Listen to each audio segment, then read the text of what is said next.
बिल्कुल जूली, तो देखिए मैसिव जीत, मैसिव विक्ट्री इसे कहा जाएगा, क्योंकि अब जो मार्जिन है वो मार्जिन भी बढ़ता हुआ लगातार। और अब इस सवाल का जवाब भी मिल चुका है कि विधानसभा में कौन बनाने जा रहा है सरकार, विपक्ष की भूमिका किसकी होगी। लेकिन अब तो एक बड़ा सवाल ये सामने आता है कि भाई नेता प्रतिपक्ष कौन बनेगा। लेकिन इस बीच एक खबर ये भी कि संजय सरावगी ने अपनी सीट से जीत हासिल कर ली है।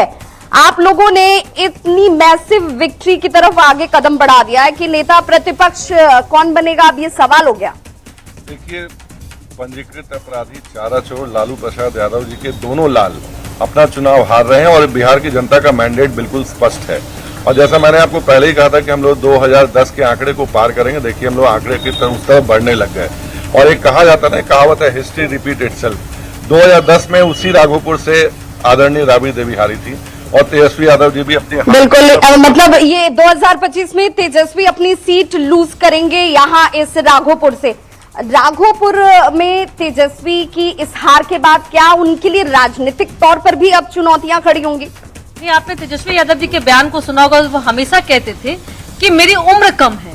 तो जो जिनकी उम्र खुद वो बता रहे कि उम्र कम है, तजुर्बा कम है, जिनके शब्दों की मर्यादा आप देखिए ऐसे तार तार करते हैं, वो लोकतंत्र पे हमला करते हैं और जनमानस को वो आह्वान देते हैं कि बिहार को लूट, हत्या, बलात्कार, और जनता चाहती थी अमन, चैन, शांति, न्याय के साथ विकास।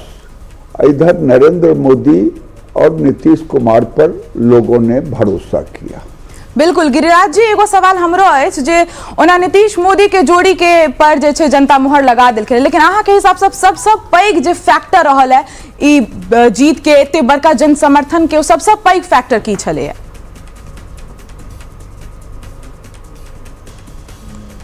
पहला जे छै अहाँ कहै छियै तो ओकरा में तो इहे न लोग कहत कि विश्वसनीयता सबसे बड़ चीज होइ छै। कोई ककरो गांव में हो, राजनीति में हो, तो राजनीति में विश्वसनीयता जो, वो विश्वसनीयता मोदी जी, अमित शाह जी और नीतीश जी।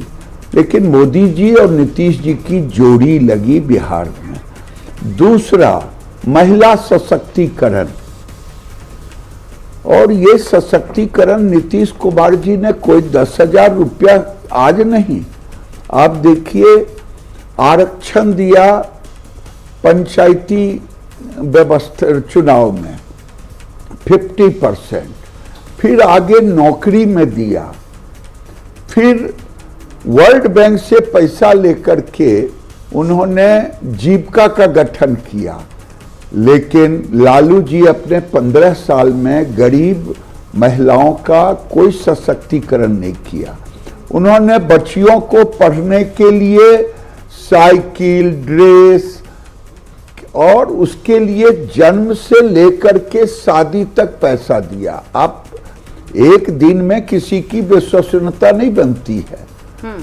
जन्म से लेके शादी तक, 10वीं पास करो तो 10,000, 12वीं पास करो 25,000, ग्रेजुएशन करो 50,000, जिससे शिक्षा दर महिलाओं में बढ़ गया।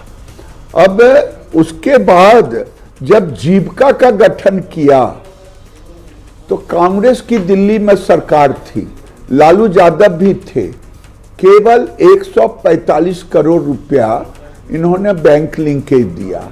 और नरेंद्र मोदी 14 में आए, उसके बाद उन्होंने 55,000 करोड़ और लाखपति दीदी का कॉन्सेप्ट दिया। और नीतीश कुमार ने महिला उद्यमी को 10-10 हजार रुपया आगे 2 लाख देने का एक मॉडल बनाया। तो मेरा मानना है कि भरोसा और जंगल राज से छुटकारा और महिला सशक्तिकरण। तो मतलब ये जो विकास वर्सेस विनाश की लड़ाई आप लोगों ने कही थी कि इस बार बिहार में ये चुनाव होगा और जो महिलाएं पुरुषों के मुकाबले ज्यादा वोटिंग करी, ये पूरा आशीर्वाद नीतीश और नरेंद्र मोदी को ही मिला? बिल्कुल, अगर नहीं मिला तो ये विक्ट्री जो हुआ ये जमीन पर दिख रहा था। हम 2024 के चुनाव लड़ रहे थे। हम सेल्फ हेल्प ग्रुप से जीविका से जुड़े हुए हैं। महिलाओं के कारण ही हमने जीता। कोर वोटर ने एनडीए का दिया, हमको कम से कम 3 लाख महिलाओं का वोट मिला।